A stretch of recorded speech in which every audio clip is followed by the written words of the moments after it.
I'm absolutely delighted that we're going to have Dr. Andrew Prevot, who is Associate Professor in Theology at Boston College, where he was appointed in 2013, appointed there indeed when he was still a doctoral student at, well, over this side of the pond, we'd say Notre Dame, but we're going to be bilingual and say Notre Dame. And Dr. Prevot is also an affiliate faculty member of the African and African Diaspora Studies Group at BC. And following a highly regarded series of journal essays, Andrew came to international attention really in 2015 with the publication of what rapidly became recognized as a benchmark work, Thinking Prayer, Theology and Spirituality Amid the Crises of Modernity. That has its roots in his PhD work at ND with Cyril O'Regan. And for those of us with interests in the relationship between theology and prayer, this is really a must read. He's subsequently also published Theology and Race, Black and Womanist Traditions. That came out with Brill in 2018. And then a co-edited volume with Vincent Lloyd came out with Orbis, just before that in 2017, Anti-Blackness and Christian Ethics. And his current monograph is entitled The Mysticism of Ordinary Life, Theology, Philosophy and Feminism. Now, as all of this indicates, and as his Thinking Prayer exemplifies, Andrew Prevot's significant work is positioned in the multiple interfaces between systematic theology, spirituality, phenomenology, critical theory, political theology, and liberation theologies. And it's characterized by an incisiveness and a graciousness in equal measure, which itself is something of a model for how to write theology as well as how to go about doing it. So it's really with enormous pleasure, Andrew, that on behalf of the community here and dispersed of the Centre for Catholic Studies at Durham, I welcome you amongst us this evening or this afternoon for your side of things, for your paper, Training the Soul, a Black Theological Journey Through the Spiritual Exercises. Thank you. And thank you very much, Paul, for that gracious introduction. I'd also like to thank especially Karen Kilby, who's present here too, for initially reaching out to me a couple years ago about this opportunity. And finally, thanks to all of you who made the time today to tune in to this talk. And so without further ado, I'll begin, and I'll look forward to hearing your thoughts and reflections afterwards. So the title of my talk today is Training the Soul, a Black Theological Journey Through the Spiritual Exercises. The first thing you will be told about the spiritual exercises of St. Ignatius of Loyola is that they are not a text to be read, but rather something to be experienced, and rightly so. The volume is a handbook for leaders of retreats. It offers a structure and a set of best practices to help spiritual directors guide willing participants through a month-long or perhaps year-long series of activities that are meant to strengthen their souls, deepen their intimacy with God, and help them make important decisions about their lives. A few years ago, as a faculty member at Boston College, which is a Jesuit Catholic university, I had the opportunity to participate in such a retreat, to have the experience, so to speak. I did the year-long version outlined in a section of the text called the 19th Annotation, which allows the prescribed spiritual practices to be integrated into the rhythms of one's daily life. I did not spend 4 weeks at a retreat center in some secluded location, though I am certain that would have been valuable. Instead, I carved out pockets of time each week throughout the academic year to do the necessary prayers, meditations, contemplations, and examines, and to meet with my spiritual director and a small faith-sharing group who were members of my campus community going through the same process. The best way I can think to describe this experience is to adopt the analogy that Ignatius uses on the first page of his book. Just as we train our bodies to function well by doing things such as walking and running, so too we must train our souls to be ready to discover and enact the will of God in whatever circumstances we find ourselves. Doing this retreat in ordinary life was like trying to get my 10,000 spiritual steps a day. It was like going to a gym in my mind or heart and doing reps. Some exercises felt easy, like doing a light warm-up jog. Others felt weightier, as though they were demanding all of my inner fortitude. Meeting with my faith-sharing group felt like meeting with my friends on the cross-country team after a grueling meet or practice. I was a long-distance runner in high school. This small community of fellow retreatants reminded me that I was not alone on this journey, that we were here together through the difficult times and the celebratory ones. My spiritual director was mainly trying in our meetings to get me to stop intellectualizing the process, which was my tendency as an academic. He wanted me to let my imagination run wild, as he put it, and to spend more time with the emotions, the movements in the heart that these exercises were generating for me. All of this was very good advice. When I participated in the spiritual exercises, the movement for Black lives was in its very early stages. Trayvon Martin was already dead, but Michael Brown was still alive. I was doing research at the time on the prayerful roots of Black theology, thinking especially about how James Cone drew many of his insights from the spirituals of enslaved African American people in the pre-Civil War United States, who found a sense of their human dignity and the inner power to resist racist oppression through the songs of lament and praise that they composed, sung, and danced together in hidden places in the wilderness. At this time, I did not directly connect my work on the prayerful roots of Black theology with my own personal experience of the spiritual exercises. It has taken me years to put these pieces together. When I think about the immense problem of racism and what it would take to overcome it, I fear that we, and by we I mean all of us fragile human beings, do not have the spiritual strength that this work requires. Our souls are unprepared and unfortified. Many people continue to suffer from a steady diet of misinformation, miseducation, and malformation that is so thoroughgoing that they have no awareness of what they do not know. But such ignorance is not the only problem. Many people are not skilled at noticing and interpreting the emotional movements in their souls, the powerful experiences of desolation and consolation that arise when something related to race enters their consciousness. I would say that people are struggling to discern the Holy Spirit amid these affective forces, but in my judgment, the problem is deeper. Many do not even bother to try to discern the Spirit in them. Such discernment is not an activity for which they have attempted to prepare themselves. There is also the obstacle of a spiritual inertia, which forestalls any decisive action. Many people do not have the motivational energy to choose a new way of life more in keeping with the will of God. They have not sought this inner strength and are not strong enough even to receive a gentle suggestion that they ought to strive for it. The souls that this racialized world produces lack detailed knowledge, emotional discernment, and volitional agency around the problem of racism. It is common to think of racism as a set of cultural and structural forces that violently govern bodies, and so it is.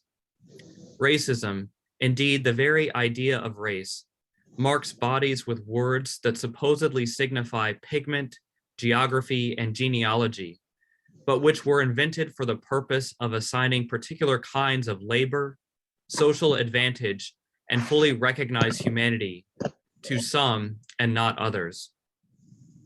These words, as if from a box of Crayola crayons, call bodies black, white, brown, yellow, and red.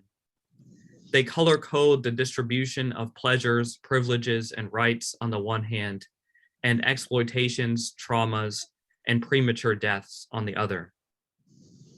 To perceive this injustice, it suffices to study what has happened to bodies that are so marked. However, to understand the full magnitude of this injustice, it is necessary to think about its effects on the souls of Black folk, white folk, and everyone in between. Our souls, those mysterious centers of thought, emotion, and decision that our bodies sustain, are not spared the harms of a racist system of social control. Our capacities to understand, feel, and choose have all been compromised in both their content and their basic modes of operation.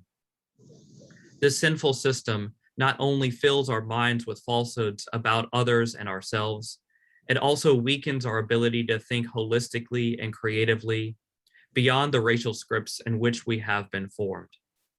It not only triggers painful emotions such as fear and anger, it also blunts our ability to have appropriate empathetic responses to the suffering of others and to learn the lessons that our feelings are trying to teach us, making us by turns callous and reactive. It not only encourages choices that violate the common good, it also jeopardizes our capacity to act freely at all. It seems designed to make us live as if we were soulless pawns in a sadistic game. Racism is worse than material reductionism because it has no respect for our materiality in all its richness and diversity. Racism is, in fact, a reduction of life to an absurd power scheme that desecrates body and soul alike. It exists and propagates itself through political, economic, and cultural institutions of various kinds, and must be resisted at these structural levels. But if we do not prepare our souls to fight it, and if we do not protect them from its effects, we will be lost, and all of our efforts will be in vain. The deepest political work turns out to be spiritual work. In this essay, I do not want to suggest that the spiritual exercises of Ignatius are the only, or in all cases, the most effective means of training the soul for resistance.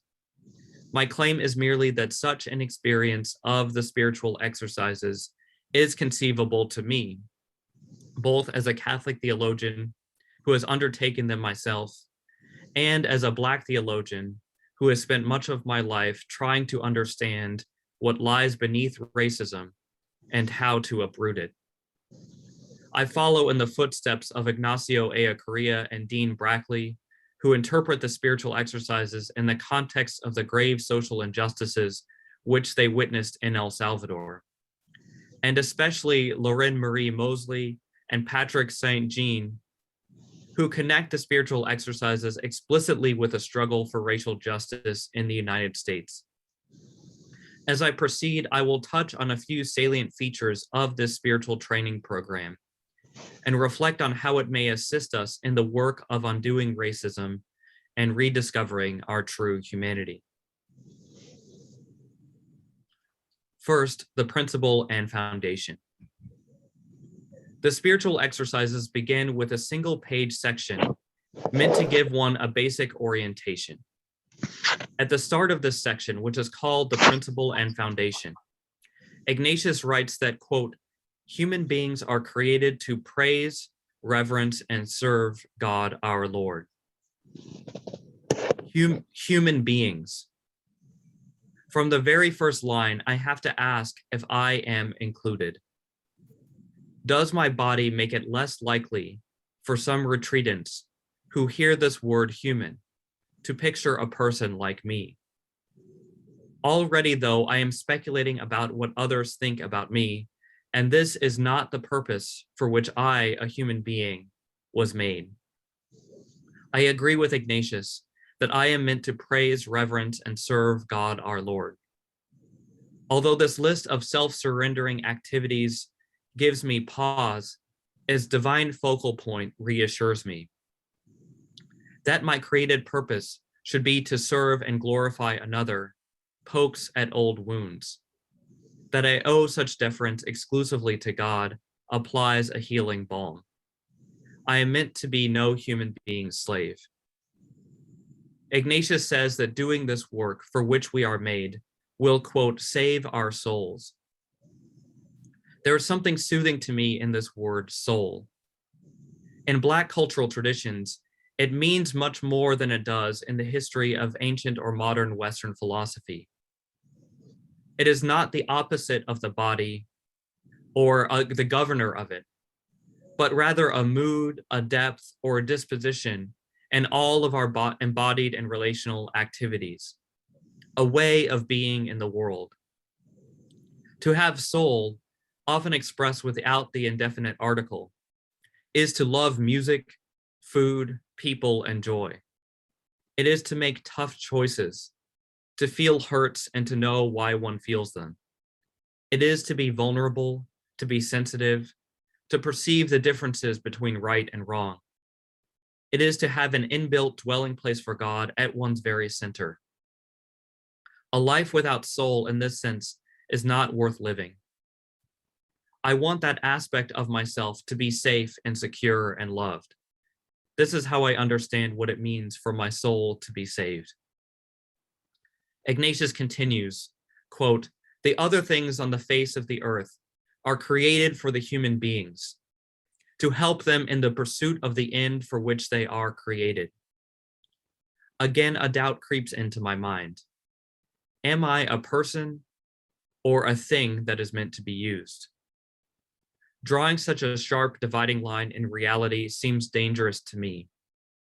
It seems far too easy to slip from one side of this line to the other, depending on who is doing the ontological sorting, and to end up with one's dignity denied. Every day I see and hear and touch the things around me, and they do not seem to be mere tools of human self-actualization. I am a little concerned that the principle and foundation may inadvertently support such an anthropocentric perspective and reduce the meaning of animals, plants, seas, and skies to their utility for human ends. One front in the battle against racism is the struggle for environmental justice. This struggle requires care for our common home and all its inhabitants, along with resistance to what Pope Francis calls the technocratic paradigm. It means treating things not as disposable objects, but as fellow creatures. Let me turn now to Ignatius's famous doctrine of indifferencia. To attain the end for which we were created, he says that, quote, it is necessary to make ourselves indifferent to all created things, adding that, quote, we ought not to seek health rather than sickness, wealth rather than poverty, honor rather than dishonor, a long life rather than a short one, and so on. What he means is that we should not put our individual cares ahead of the primary work of doing God's will. If our desires are so fixated on our own personal comforts that they interfere with our service of the divine majesty, then our souls indeed are in trouble. They are not safe. I agree with Ignatius on this point.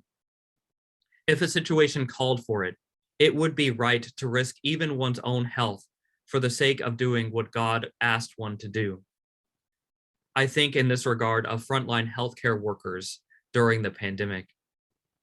However, I would hasten to add that the content of the divine will always has to do with love. Indifference is a precondition of a compassionate life. It is not an end in itself. One needs an incredible amount of inner strength to be detached not only from external goods, such as riches and fame, which would be challenging enough, but also even from the internal goods of one's embodied health. I marvel at how different the world would be if Christians had such inner strength. By and large, it seems we do not. At the same time, I confess that I am not indifferent to the conditions of inaccessible healthcare, widespread impoverishment, and social stigmatization that plague poor Black communities. It would be insensitive, to say the least, to ask a people not to care about such things when they have been systematically mistreated along these lines for generations. We therefore need a way to talk about the spiritual value of striving for life-sustaining material goods, especially in the case of those who have been regularly denied them. Nevertheless, I believe Ignatius is right to insist that these sorts of goods are incapable of completely satisfying any human being, regardless of their racial background. The human soul needs more than material supports. It needs to give itself fully into God's hands. My heroes in the Black Christian tradition, such as Sojourner Truth and Martin Luther King Jr., abandoned themselves to lives of reverent service. It is not that they refused to care about what happened to them. It is rather that they cared more about their love for downtrodden Black people, and indeed all people. This love flowed from God's own love. They were God's instruments and wonder workers. Their transformative social impact depended on their strength of soul, which is to say, their indifferencia. The first week. The first week of the spiritual exercises is a period of honest self-examination. It is a time to take stock of one's personal faults and failings while viewing oneself in the larger context of fallen humanity. It is an opportunity to ask difficult questions that might spark conversion, such as, quote, "What have I done for Christ? What am I doing for Christ? What ought I do for Christ?"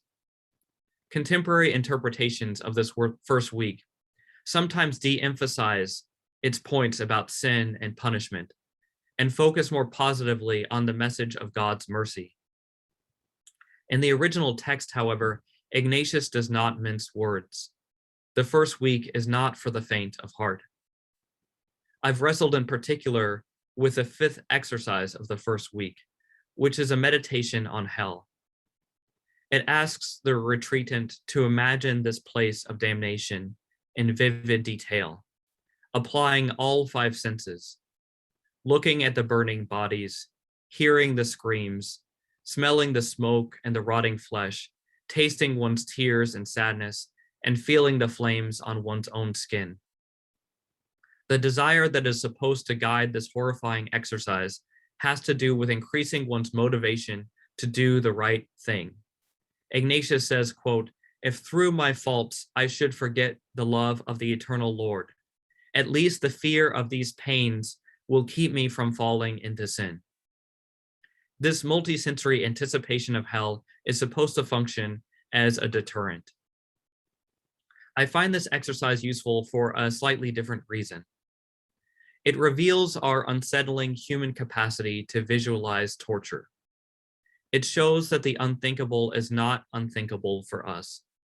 The fact that we are capable of doing such a mental exercise is itself a sign of the evils that we may dream up for others and ourselves, and that some human beings have put into practice.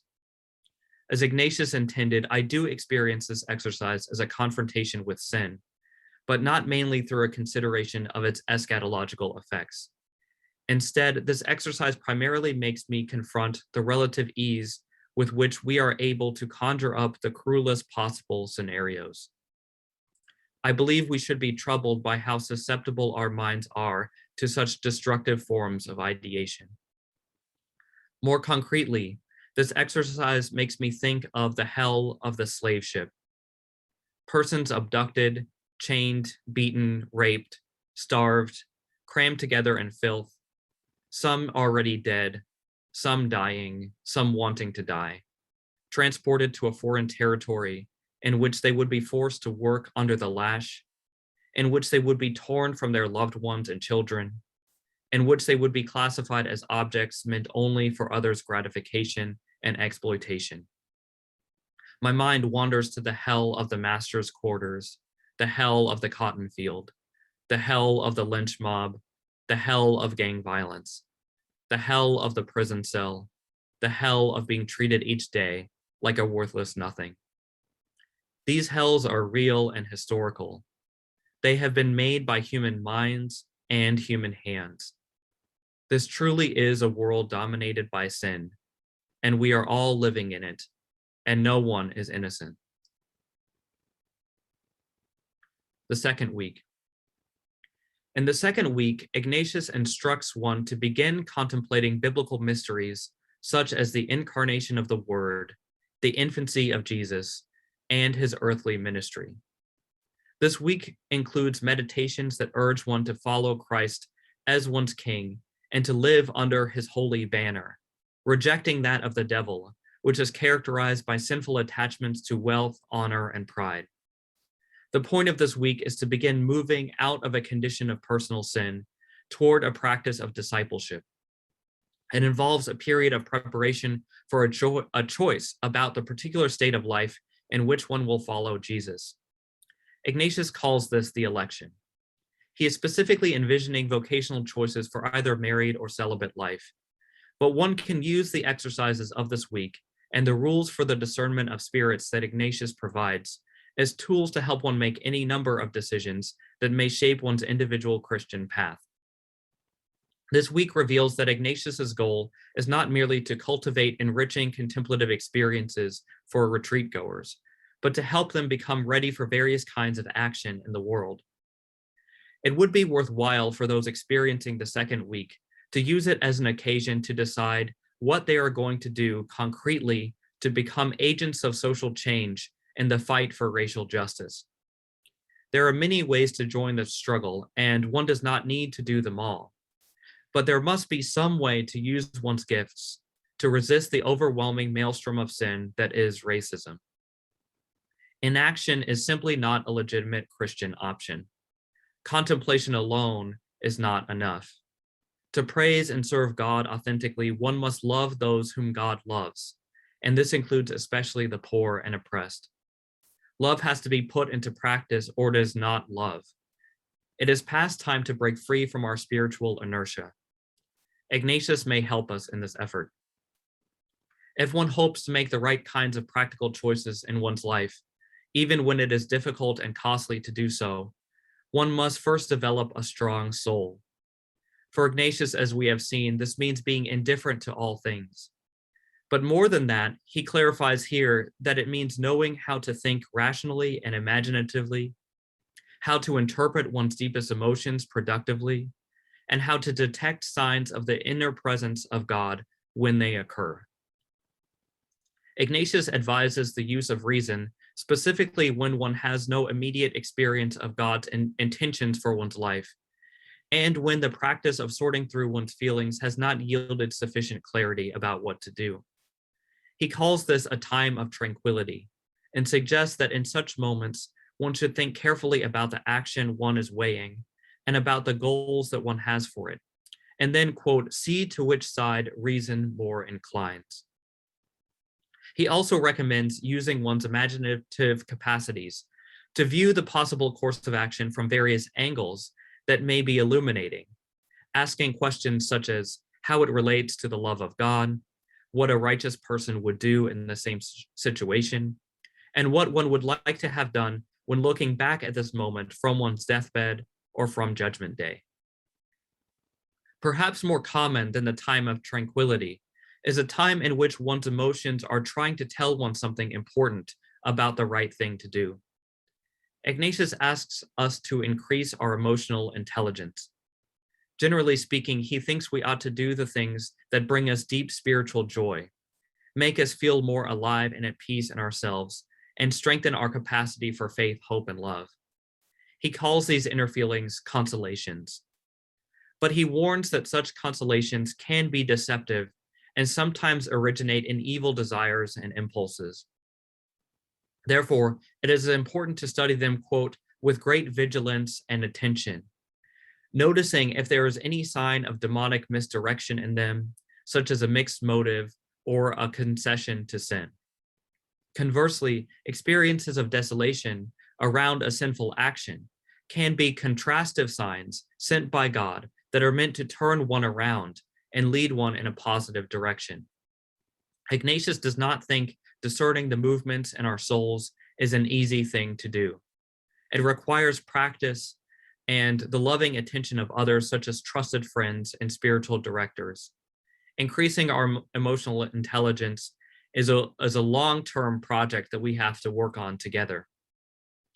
Finally, in rare cases, Ignatius thinks God may move the soul so immediately, indubitably, and completely that it has little need for rational deliberation or prolonged emotional discernment.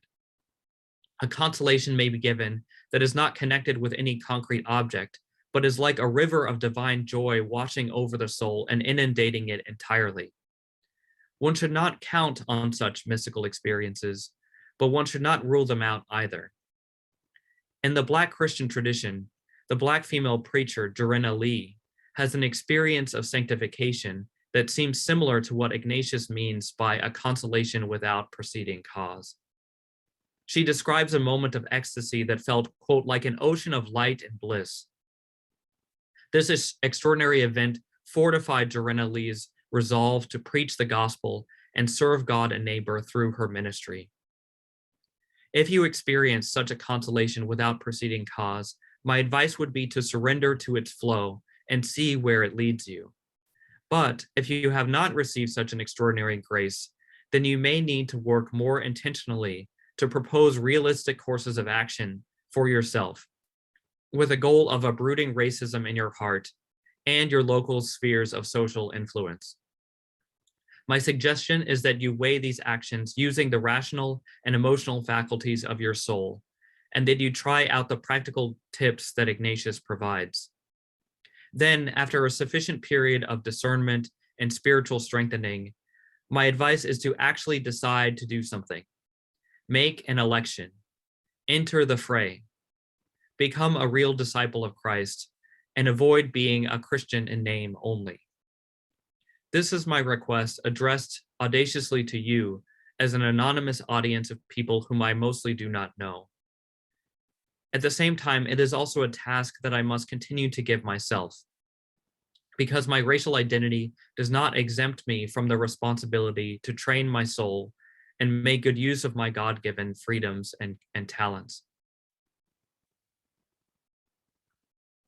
The contemplation to attain love.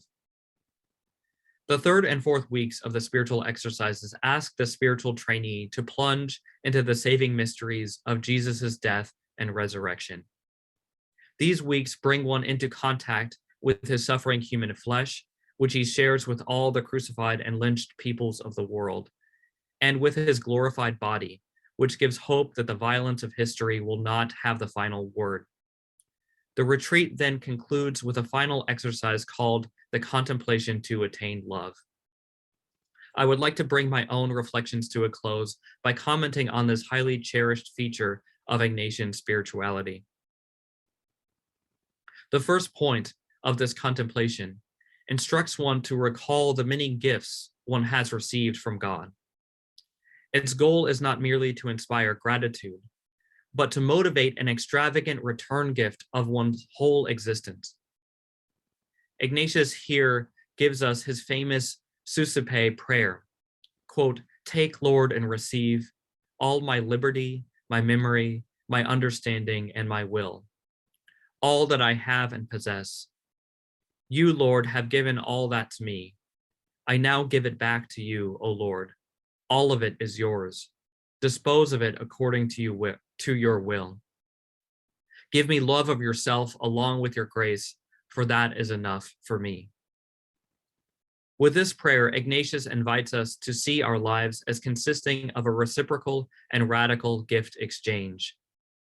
The mystery of divine and human mutuality presupposes freedom and strength on both sides. It presupposes that my soul has been nourished and enriched by many gifts, and that I have the agential capacity necessary to surrender it fully to God's will and return it for the sake of God's glory. To the extent that racism damages and weakens our souls, it prevents us from enjoying this deeply consoling and satisfying experience of intimacy with God, at least to the level we should. The remaining parts of the exercise seek to raise our awareness about the active presence of God in all things. The world around us is no longer framed as a set of tools for human use. It is described as a place teeming with divine life and initiative. God is, quote, working in the heavens, elements, plants, fruits, cattle, and all the rest. God, quote, dwells also in myself, giving me existence, life, sensation, and intelligence. My power, justice, goodness, piety, mercy, and so forth come from this divine source within me and within the whole of creation. Looking around at the dismal state of human affairs and the pessimism that characterizes much public discourse, particularly about race, it may seem that we simply lack the virtues and gifts that we need to make a better world that would be more in keeping with God's loving designs. However, Ignatius helps us recognize that this is not in fact the case. Everything we need has already been given. The created order is radiant with divine blessings, both material and spiritual, external and internal. Everything we would require in order to live the right way is already ready at hand, including God's own personal nearness to each one of us. We have to take responsibility for receiving and activating the gifts that are being lavishly poured out upon us every day. We need to do this together and without delay. A racism-defeating abundance of love is within reach if we but train ourselves to attain it and put this training into practice. Because some will refuse to do this work, there will undoubtedly be cases of conflict, violence, and even calamity. But all I can say, to echo St. Paul, is that where sin abounds, grace abounds all the more. Such is the hope that I have gained from praying according to the principles outlined by St. Ignatius of Loyola in the spiritual exercises.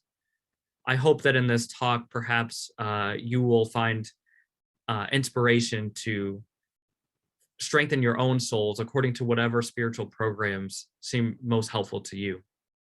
Thank you for your time.